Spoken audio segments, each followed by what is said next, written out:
Kwandiri guno pisa Tumai Lazaro guno pisa Ndokwasai amamunashi ini ndoitwa Washington CHEHORE uyu ari padivi pangu anoitwawo SHACKMORE CHESANGO.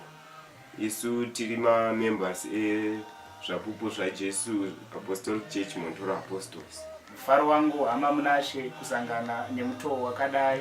Ndirivo vamwe vechikwata cheZvapupu ZvaJesu Apostolic Church Mondoro Apostles. Chikwata ichi chakakwanisa kubudirira kurekodha album redu rekutanga rinova baba vedu mugore ra2014. Album iri rine mavideos ose pamasongo iwo anokwana kuita 6. Album ramabva kuona zvirinova iro NDICHAVONGA JEHOVHA rine masongs anokwana kuita iwo 12. Masongs ose aya takakwanisa kumabudirira kuti ose ange ane mavideos.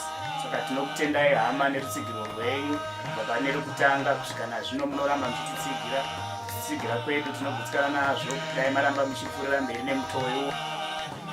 Kana pane vanoda kubatsirana nesu pabasa iri makasununguka kuti tibatane panhamba dzedu dzamuri kuona paskrini mukomborepo. Tichakusiyai muchiteererawo mabonus tracks, asi mabonus tracks aya haasi maofficial videos. Mamwe emasongs ataimbawo mumakwaya kana mumachurches. Ndokutendai kuti mugokomborerwa.